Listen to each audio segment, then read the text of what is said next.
Major Kalshi classes, online courses for all defense exams, recorded lecture, e-notes, daily live classes, online test. अब online पढ़ेगा तभी तो फौजी बनेगा India. Download the MKZ Learning app and fulfill your dreams. Hello guys, मैं हूं उमेश पांडे, आपका arithmetic and reasoning teacher.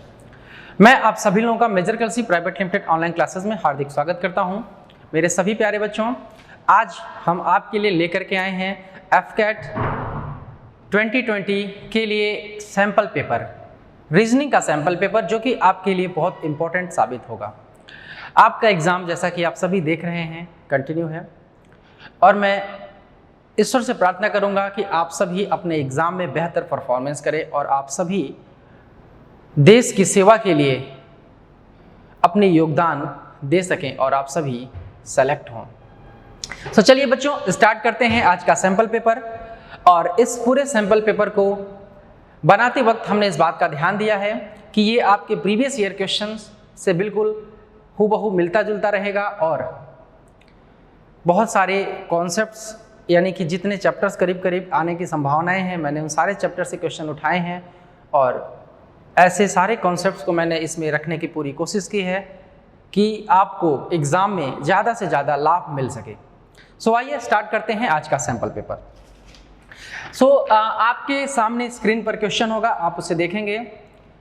Question number 1 की अगर मैं बात करूं, क्वेश्चन नंबर 1 कह रहा है each of these questions given below contains 3 elements. These elements may or may not have some interlinkage. Each group of elements may fit. बेटा देखो, ये जो क्वेश्चन है, इस क्वेश्चन को हम लोग वेन डायग्राम कहते हैं. वेन डायग्राम से रिलेटेड ये क्वेश्चन है. हालांकि वेन डायग्राम से रिलेटेड 5 क्वेश्चन आपके एग्जाम में आते हैं.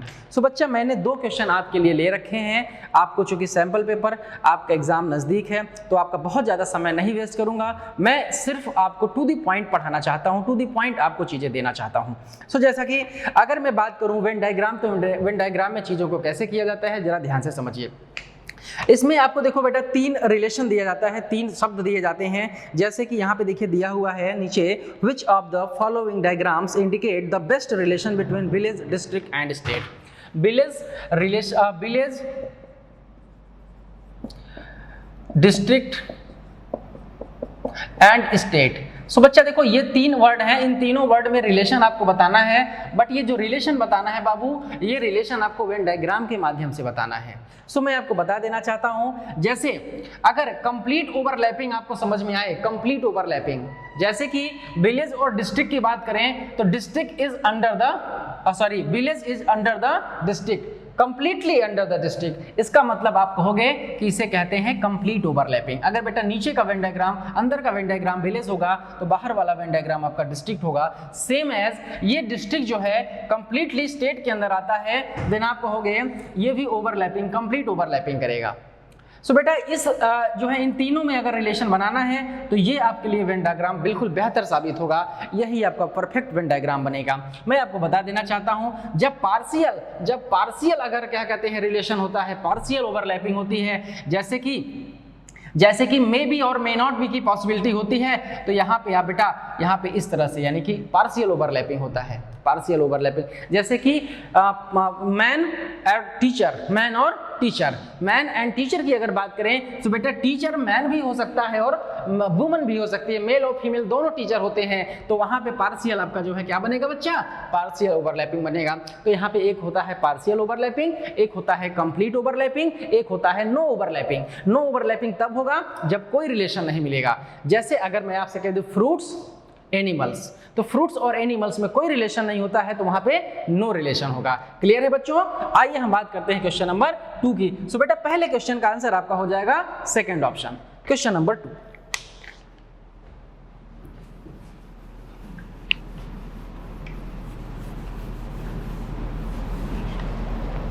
क्वेश्चन नंबर 2 की अगर बात करें तो देखिए क्वेश्चन नंबर 2 में कौन सा रिलेशन, इसमें 4 जो ऑप्शन है बेटा, उस 4 में से आपको देखना होगा कि कौन सा वेन डायग्राम बिल्कुल सही तरीके से रिलेशन बैठा रहा है इन तीनों वर्ड्स में.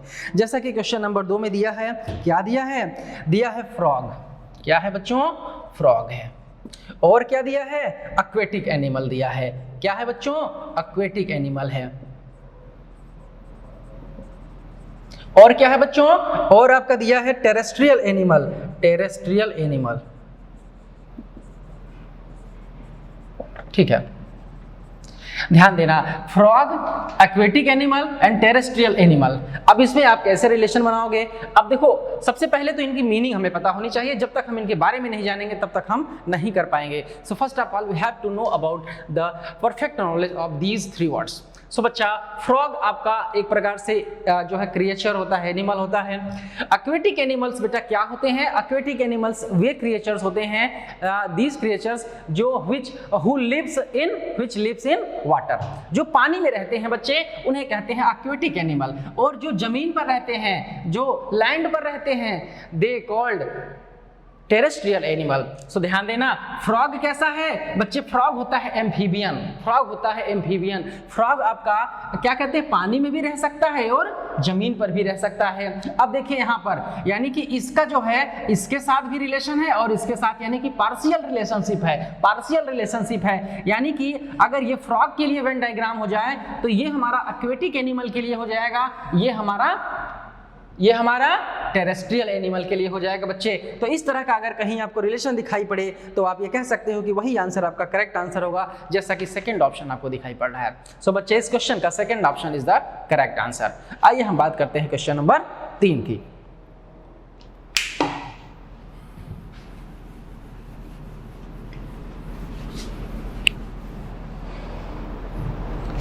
क्वेश्चन नंबर 3 देखो बच्चों, ये एनोलॉजी का क्वेश्चन है, एनोलॉजी का क्वेश्चन। एनोलॉजी से भी रिलेटेड 5 क्वेश्चन आपके एग्जाम में आते हैं। जैसा कि मैंने देखिए क्या कहते हैं कि एक क्वेश्चन आपके लिए लिया है, एक क्वेश्चन आपके लिए लिया है, ठीक है ना बच्चों? एक नहीं, 2 क्वेश्चन मैंने दो क्वेश्चन आपको एनोलॉजी के लिए लिया है। 1 2 3 3 4 5 3 4 5 बच्चों 3 क्वेश्चन हमने लिया है। 3 क्वेश्चन हमने आपके जो है एनोलॉजी चैप्टर से लिए हैं, लेकिन आपके एग्जाम में आता है 5 क्वेश्चन। तो बात करते हैं क्वेश्चन नंबर 3 की। सो क्वेश्चन नंबर 3 देखो बेटा, एनोलॉजी में करना क्या होता है? एनोलॉजी में करना ये होता है कि 2 रिलेशन आपको दिया रहेगा और 2 कोई वर्ड या कोई भी कुछ भी आपको दो जो है अल्फाबेट दे सकता है, नंबर दे सकता है या वर्ड दे सकते हैं, है ना, कुछ भी आपको दे सकता है। जी के जीएस से भी क्वेश्चन यहाँ बनाए जाते हैं, हाँ, English alphabet, English word power से भी, वोकैबुलरी से भी क्वेश्चन यहाँ बनाए जाते हैं। सो ये सेक्शन आपके लिए बहुत इंपॉर्टेंट और काफी डिफिकल्ट भी होता है। बहुत बार आपको अगर नॉलेज नहीं है, वर्ड पावर के बारे में नॉलेज नहीं है, जी के जीएस के बारे में नॉलेज नहीं है, सो आप इस क्वेश्चन को नहीं कर सकते।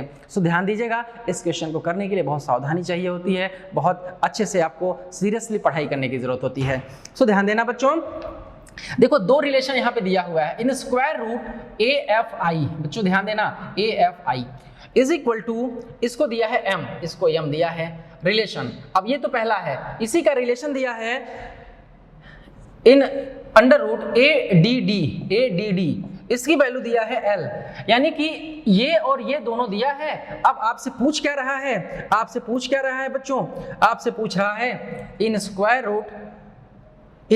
रूट ABA, यहां से इसकी वैल्यू आपसे पूछी जा रही है। तो आप कैसे इस क्वेश्चन को सॉल्व करोगे? तो ध्यान देना, यहां से समझने की जरूरत यह है बच्चों, ये अल्फाबेट से रिलेटेड क्वेश्चन है, अल्फाबेट से रिलेटेड क्वेश्चन है। ध्यान देना, अगर मैं AFI की न्यूमेरिकल वैल्यू की बात करूं बच्चे, ये होता है 1, ये होता है 6 और ये होता है 9। अब आप देख पा रहे होंगे 169 हो गया। 169 का बच्चों अगर आप स्क्वायर रूट निकालोगे तो 13 आएगा, और 13 किसकी न्यूमेरिकल वैल्यू है बच्चों? M की है। तो अगर यही रूल यहाँ भी अप्लाई हो जाए तो आप जान लेना कि इसी ऑर्डर, इसी रूल को आप यहाँ भी अप्लाई करके आंसर निकालेंगे। सो आइए देखते हैं। सो A का वैल्यू, न्यूमेरिकल वैल्यू बेटा 1 होता है, यहाँ पे 4, यहाँ पे 4। 144 का स्क्वायर रूट निकालोगे बच्चों तो 12 आएगा। सो क्या 12 L की न्यूमेरिकल वैल्यू होती है? जी हाँ, इसका मतलब ये रूल फॉलो कर रहा है। आइए हम बात करते हैं अपने क्वेश्चन के आंसर की। सो बच्चों 1 2 1, अब ये 121 आ गया। 121 का स्क्वायर रूट बच्चों होता है 11। 11 किसकी न्यूमेरिकल वैल्यू है? आप कहोगे सर ये तो K होता है। जी हाँ, आपका आंसर K आएगा। जैसा कि आप देख रहे हैं क्वेश्चन नंबर 3 का करेक्ट आंसर होगा A। आइए हम बात करते हैं क्वेश्चन नंबर 4 की।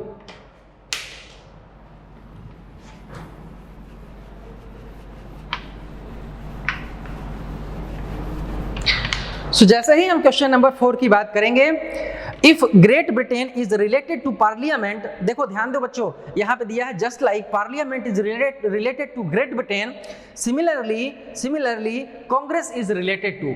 अब देखो यहां पे एक रिलेशन आपको दिया है, दूसरा रिलेशन आपको बताना है, इसे कहते हैं एनोलॉगी, जैसा कि अभी आपने एक क्वेश्चन सॉल्व किया है। सो बच्चा पार्लियामेंट का रिलेशन दिया है किससे?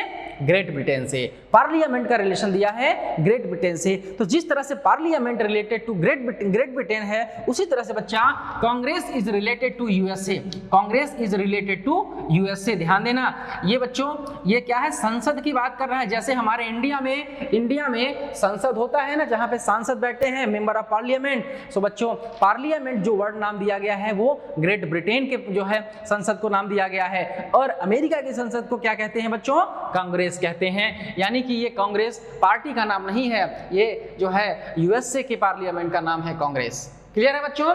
सो ये आपका करेक्ट आंसर होगा यूएसए। आइए हम बात करते हैं क्वेश्चन नंबर 5 की। सो क्वेश्चन नंबर 5 भी देखिए जी के जीएस से बेस्ड क्वेश्चन है, ये ज्योग्राफी से रिलेटेड क्वेश्चन बनाया गया है। कह रहा है Kilimanjaro is related to Africa. आपको बताना है जिस तरह से किलिमंजारो का रिलेशन है अफ्रीका से, उसी तरह से किसका रिलेशन होगा? नेपाल से। सो किलिमंजारो क्या है बेटा? हाईएस्ट माउंट पीक है, हाईएस्ट माउंटेन पीक है बच्चों किलिमंजारो। किस कंट्री में पाया जाता है? किस जो है अफ्रीका में पाया जाता है। अफ्रीका के सबसे हाईएस्ट जो है पीक का नाम है Kilimanjaro. In the same way अगर मैं बात करूं नेपाल के, तो नेपाल की जो सबसे हाईएस्ट पीक है बेटा, पूरी दुनिया जानती है, उसका नाम है माउंट एवरेस्ट। जैसा कि आप देख पा रहे हैं D option is the correct answer. इस क्वेश्चन का सही आंसर होगा डी। सो बच्चा आइए हम बात करते हैं क्वेश्चन नंबर 6 की। सो क्वेश्चन नंबर 6 की अगर हम बात करें, तो क्वेश्चन नंबर 6 देखिए ये किस चैप्टर से, किस जो है टॉपिक से रिलेटेड है? तो ये है बेटा क्लासिफिकेशन से। क्लासिफिकेशन से भी रिलेटेड 5 क्वेश्चन आपके एग्जाम में आते हैं, जिसमें से हमने 2 क्वेश्चन ले रखे हैं 6 and 7। ध्यान दीजिएगा, ये हम सिर्फ आपको सैंपल पेपर करा रहे हैं, इसी तरह के 5 क्वेश्चन आपके एग्जाम में आएंगे। सो क्वेश्चन नंबर 6 क्या कहता है बच्चों? इसमें हमको करना क्या होता है? वन ऑड आउट कर निकालना होता है, यानी 4 ऑप्शन दिए होते हैं। 4 ऑप्शन में आपको 3 एक जैसे होंगे, तीनों में रिलेशन सेम होगा, कोई एक ऐसा होगा जिसमें डिफरेंट रिलेशन होगा, बिल्कुल अलग होगा उन तीनों से। तो जो बेटा डिफरेंट होगा वही आपका करेक्ट आंसर होगा। आइए देखते हैं कौन सा डिफरेंट है। आपका पहला है बॉर्डर सिक्योरिटी फोर्स, बीएसएफ जिसे कहते हैं, बॉर्डर सिक्योरिटी फोर्स। दूसरा ऑप्शन है बेटा इंडियन एयर फोर्स। तीसरा ऑप्शन है सेंट्रल रिजर्व पॉलिसी नहीं बच्चों, सेंट्रल रिजर्व पुलिस फोर्स है। ठीक है, सेंट्रल रिजर्व पुलिस फोर्स है, ध्यान दीजिए बच्चों। तो सेंट्रल रिजर्व पुलिस फोर्स। चौथा ऑप्शन है इंडियन एडमिनिस्ट्रेटिव सर्विस। अब आप ही बता दीजिए जो पहला, दूसरा, तीसरा है, ये डिफेंस से रिलेट करता है कि नहीं करता है? ये डिफेंस से रिलेट करता है कि नहीं करता है?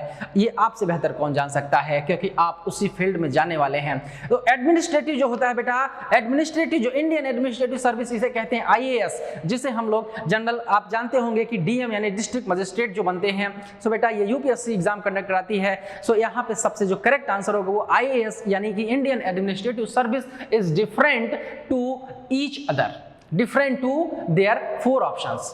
क्लियर है बच्चा? सो आपका करेक्ट आंसर होगा इंडियन एडमिनिस्ट्रेटिव सर्विस। आइए हम बात करते हैं क्वेश्चन नंबर 7 की। क्वेश्चन नंबर 7 में बच्चा देखो मनी ऑर्डर पहला ऑप्शन है, दूसरा ऑप्शन है स्पीड पोस्ट, तीसरा ऑप्शन है एसएमएस, चौथा ऑप्शन है लेटर। अब देखिए कितना इंपॉर्टेंट, कितना बढ़िया क्वेश्चन है। Money order, speed post, letter, ये तीनों पोस्ट ऑफिस से रिलेट करते हैं, तीनों पोस्ट ऑफिस से रिलेट करते हैं। क्या एसएमएस आप पोस्ट ऑफिस जाते हैं भेजने के लिए? नहीं, आप अपने मोबाइल से भेजते हैं, ईमेल आईडी से भेजते हैं। सो बेटा यहाँ पे जो डिफरेंट वन होगा वो होगा सी ऑप्शन, एसएमएस। सो आपका करेक्ट आंसर होगा एसएमएस। अब हम बात करते हैं क्वेश्चन नंबर 8 की। सो बेटा देखो क्वेश्चन नंबर 8 और क्वेश्चन नंबर 9 जो है वो आपका फिगरल क्लासिफिकेशन से है, फिगरल क्लासिफिकेशन से, यानी काम आपको वही करना है, डिफरेंट आपको ढूंढना है, लेकिन फिगर आपको बना के दिया जाएगा। यहां से भी रिलेटेड आपके एग्जाम में 5 क्वेश्चन आते हैं, जैसा कि आप देख रहे हैं 2 क्वेश्चन हम आपके लिए लेकर के आए हैं। आइए देखते हैं क्वेश्चन नंबर 8 एंड 9 का क्या आंसर होगा, कैसे इसे सॉल्व किया जाएगा।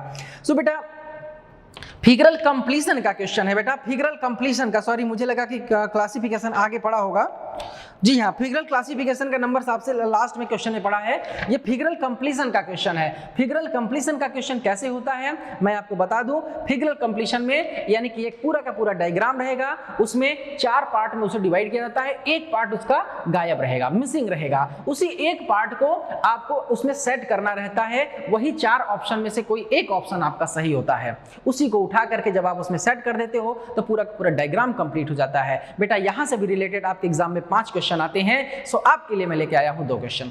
सो जैसा कि अगर आप देख रहे हैं क्वेश्चन नंबर 8 का, अगर इसे आप गौर से देखें, सो क्वेश्चन नंबर 8 का जो सही आंसर होना चाहिए वो लास्ट आंसर होना चाहिए। आप यहां से मैच कराएंगे, तो ये पूरी तरह से सेट हो जाएगा, और option A, option B, option C को आप मैच कराएंगे तो ये पूरे डायग्राम को कंप्लीट नहीं कर पाएगा। इस तरह के क्वेश्चन आप जो है रिटन में आपको कैसे करना है मैं आपको बता रहा हूं। आप अपने एग्जाम में जाइए, जब इस तरह के क्वेश्चन आपको मिले, जैसा आप देखिए कि जो है फॉलो किया गया, अगर लेफ्ट का गायब है तो बेटा राइट से और ऊपर यानी कि अप, ठीक है, दोनों से मैच कराइए, और लाइनिंग जिस तरह से बनाई गई है उस तरह से बनाइए, देखेंगे कि आपके ऑप्शन कोई ना कोई मैच जरूर कर जाएगा।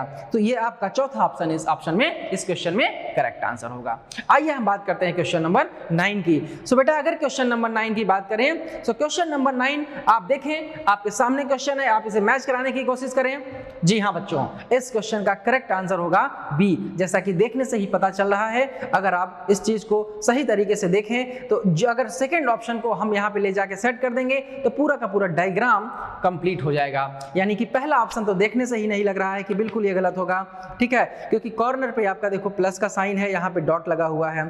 चौथा ऑप्शन भी आपका खत्म हो जाएगा। तीसरा ऑप्शन तो बिल्कुल उल्टा बना दिया है, सी ऑप्शन तो बिल्कुल उल्टा बना दिया है, अपोजिट बना दिया है, तो आपका second option is the correct answer होगा। सो आइए बच्चों हम बात करते हैं क्वेश्चन नंबर 10 एंड 11 की। 10 और 11 ये क्वेश्चन सीरीज से रिलेटेड क्वेश्चन है बेटा, सीरीज से यानी कि फिगरल सीरीज, यानी डायग्राम से रिलेटेड क्वेश्चन आपके एग्जाम में बनाए जाते हैं। सीरीज क्या होता है बच्चों, यानी कि 4 डायग्राम, यानी 4 या 5 डायग्राम, ठीक है, यहां पे देखिए 5 डायग्राम दिया गया है, आपको एग्जाम में 4 डायग्राम भी दिया जा सकता है, 3 डायग्राम भी दिया जा सकता है।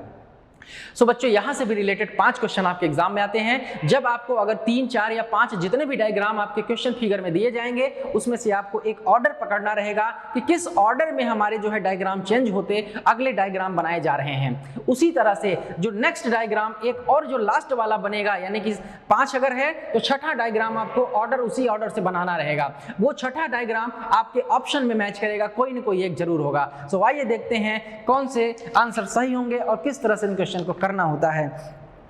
सो ध्यान देना बच्चों, इसको मैं आपको बोर्ड पे समझा दे रहा हूं। जैसे अगर मैं पहले डायग्राम की बात करूं तो देखो बेटा यहाँ पे 2 एरो आपको दिया गया है, यहां से 2 एरो दिया गया है, ध्यान देना इस तरह से।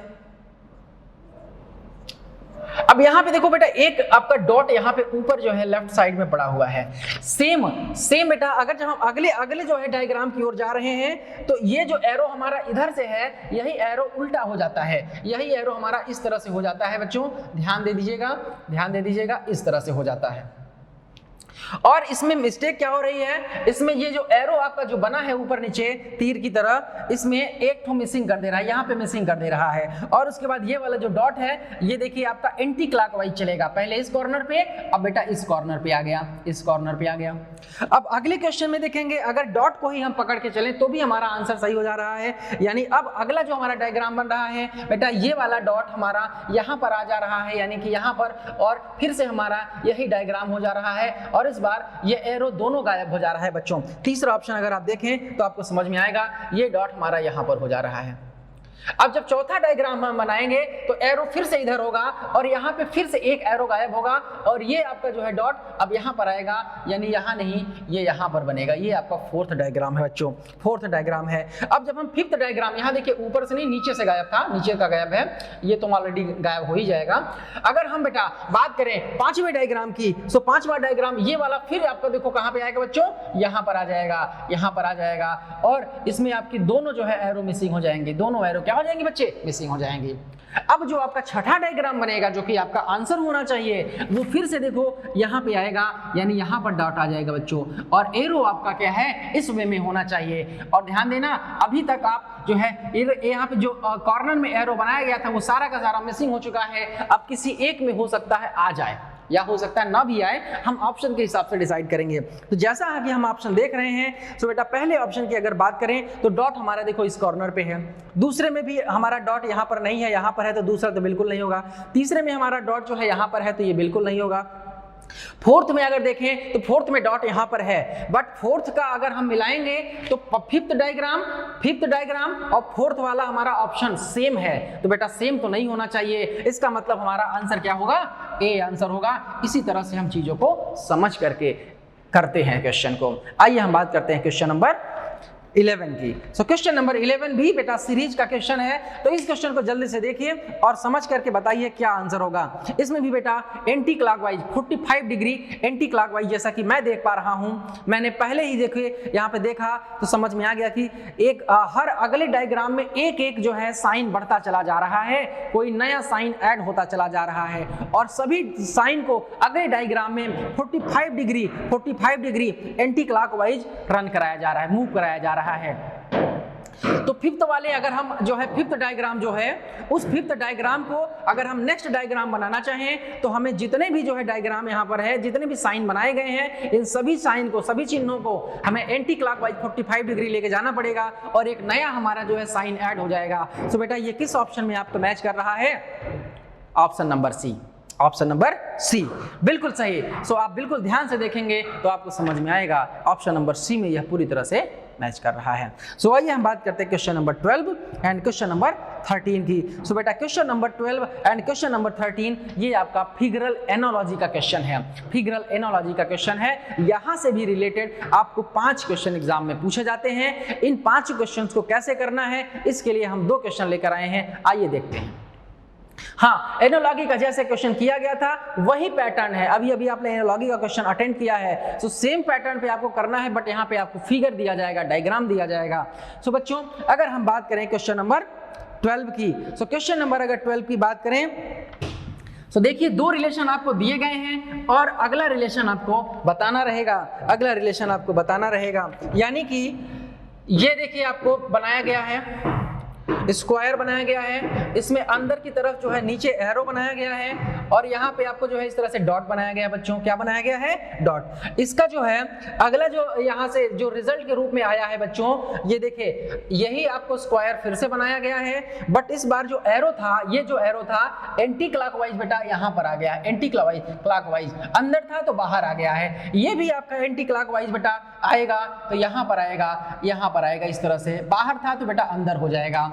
अब आप कहोगे यानी कि आपका ये क्वेश्चन है आपका, ध्यान दो, यहाँ देखो एंटी क्लॉकवाइज मूव कर रहा है बच्चों, एंटी क्लॉकवाइज मूव कर रहा है, अंदर है तो बाहर, अब बाहर है तो अंदर, तो यानी कि इसका जो आंसर होना चाहिए, यानी स्क्वायर बनाइए, आप स्क्वायर बनाइए, एंटी क्लॉकवाइज बेटा ले आओगे तो ये यहाँ पर हो जाएगा, वो भी बाहर की तरफ, और ये वाला डायग्राम बेटा यहाँ पे हो जाएगा, वो भी अंदर की तरफ। तो ये वाला डायग्राम किस वाले ऑप्शन में मैच कर रहा है, अगर आप देख पा रहे होंगे, हाँ बिल्कुल सही, डी ऑप्शन यानी लास्ट ऑप्शन में मैच कर रहा है, लास्ट ऑप्शन यानी कि D option is the correct answer. ठीक है बच्चों, क्लियर है यहाँ तक। इसी तरह से एनालॉजी के क्वेश्चंस को हम अटेंड करते हैं।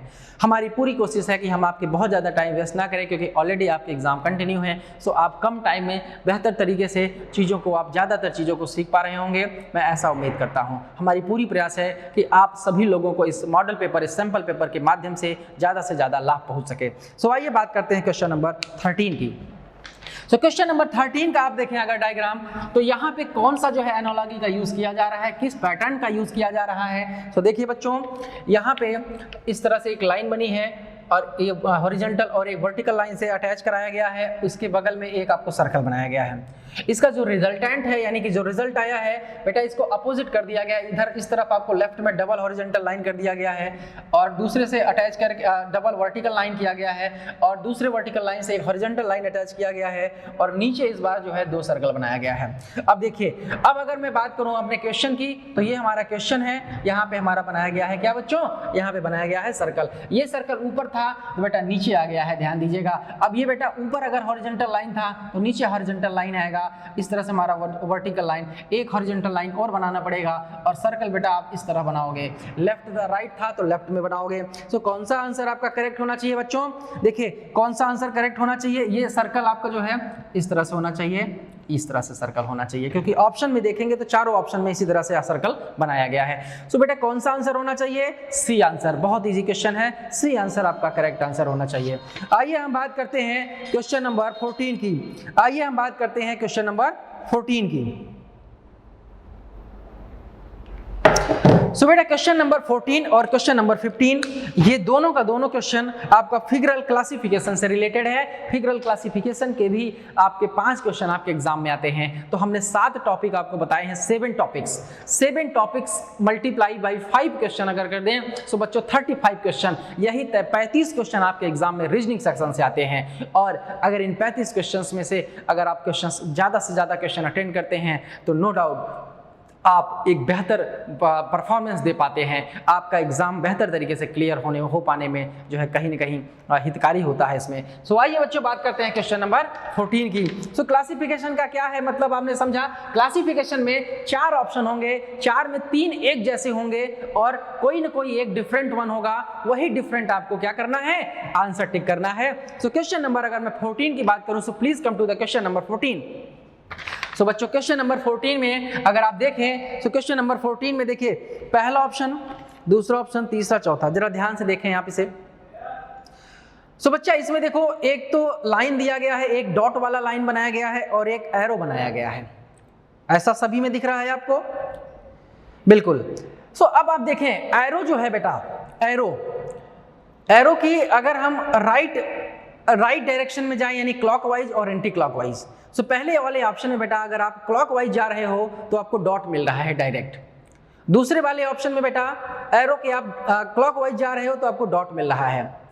तीसरे वाले ऑप्शन में आपको क्लॉकवाइज नहीं बल्कि एंटी क्लॉकवाइज जाना पड़ रहा है डॉट ढूंढने के लिए। आइए चौथे ऑप्शन को देखते हैं। चौथे ऑप्शन में बेटा देखो एरो है उसके आप क्लॉकवाइज चलते हैं तो आपको डॉट मिलता है, यानी कि first option, second option and fourth option एक ही पैटर्न पर है। तो कौन सा डिफरेंट वन होगा बच्चों? C option is the correct answer. So बेटा क्वेश्चन नंबर 14 का जो आंसर होगा वो क्या होगा? सी आंसर करेक्ट होगा। इसी तरह से हम फिगरल क्लासिफिकेशन के क्वेश्चन को अटेंड करते हैं। सो आइए बात करते हैं क्वेश्चन नंबर 15।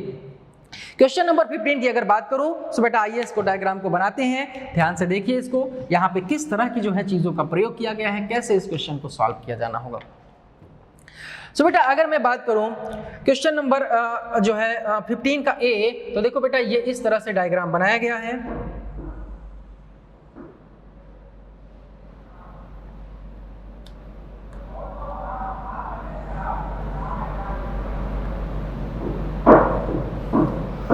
ये आपका ऑप्शन नंबर ए है। ऑप्शन नंबर बी की बात करें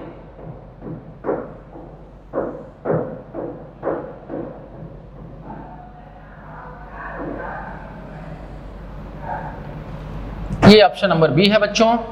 ऑप्शन नंबर सी की अगर मैं बात करूं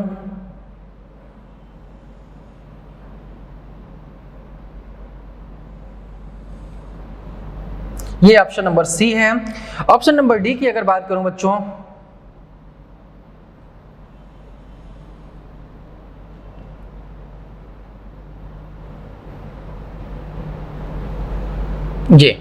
ये ऑप्शन नंबर डी है। अब देखना होगा आपको कि इसमें क्या डिफरेंट है। देख लीजिए एक बार, मैंने गलत तो नहीं बनाया? जी हाँ ठीक है, बिल्कुल सही है। अब देखिए इसमें आपको क्या ढूंढना पड़ेगा। इसमें 2 डायग्राम बनाया गया बच्चों। देखो जैसा कि मैं देख पा रहा हूं, ये वाला डायग्राम आप देखें, यहां से ये वाला डायग्राम है, ये वाला डायग्राम और ये वाला डायग्राम। तो इसमें तो बिल्कुल सेम पैटर्न है, यानी कि इसकी जो झुकाव है बेटा वो एक ही तरफ है। इसमें देखिए नीचे की तरफ है, इसमें ऊपर की तरफ है, और इस वाले में देखिए ये जो है ऊपर थोड़ा सा इधर तिरछे है और इसमें देखिए थोड़ा सा ऐसे नीचे। तो मतलब कि एक डायग्राम ऐसा बना है इसमें एक ही तरफ झुकाव है, इसमें कोई पैटर्न नहीं फॉलो करेगा। इसमें आपको केवल 3 एक जैसे होंगे और चौथा बिल्कुल अलग होगा, बस इतना ही ढूंढना है। तो बेटा इसका मतलब कि इस वाले डायग्राम को अगर हम हटा भी दें, इस वाले डायग्राम को अगर हम हटा भी दें तो कोई फर्क नहीं पड़ेगा, क्योंकि ये सभी में एक जैसा है। तो आप इसको ऐसे हटा दीजिए समझने के लिए। मैं क्वेश्चन को ईजी बनाना चाहता हूँ इसलिए ऐसा कर रहा हूँ। तो बेटा इसको जो कॉमन है उसको मैं हटा दे रहा हूँ। अब देखिए यहाँ से देखिए, अब देखिए, अब ये जो है डायग्राम इसमें से कौन सा डिफरेंट है, अगर ये आप ढूंढ पाते हैं तो आपका आंसर सही हो जाएगा। अगर हम सभी डायग्राम को इस तरह से सीधा कर दें अगर इसको आप सीधा करेंगे तो बेटा देखो इस तरह से डायग्राम ये बनेगा आपका, बनेगा कि नहीं बनेगा? ये ऑलरेडी बना हुआ है, ये डायग्राम ये डायग्राम ये डायग्राम एक जैसा है। अगर इसको आप सीधा करोगे बच्चों तो ये देखिए इस तरह से बनेगा, बनेगा कि नहीं बनेगा? तो आप कहेंगे सर चौथा ऑप्शन आपका करेक्ट आंसर होगा, यानी फोर्थ इन चारों में डिफरेंट वन है। सो बच्चों मैं उम्मीद करता हूं कि आप सभी लोग बेहतर तरीके से चीज़ों को सीख पाए होंगे, समझ पाए होंगे। हालांकि आप पहले से बहुत कुछ चीज़ें पढ़ के रखे होंगे, एक प्रकार से ये रिवीजन क्लास थी आपके लिए, और मैंने पूरी कोशिश की कि हर टॉपिक्स को जो कि आपके एग्जाम में आने की पॉसिबिलिटीज़ हैं उसे मैंने कवर किया है। और मैं उम्मीद करता हूं कि इस पेपर से, इस सैम्पल पेपर से आपको बहुत ज़्यादा लाभ मिले। एंड मैं ईश्वर से प्रार्थना करूंगा कि आप सभी अपने एग्ज़ाम में बेहतर परफॉर्मेंस करें और आप सभी सेलेक्ट हों। सो मेरी वेल विशेस आप सभी के साथ हैं। सो आज के लिए बस इतना ही। Thank you so much. जय हिंद, जय Bharat. Major Kalshi classes online courses for all defense exams. Recorded lecture, e-notes, daily live classes, online test. अब online पढ़ेगा तभी तो फौजी बनेगा India. Download the MKZ Learning app and fulfill your dreams.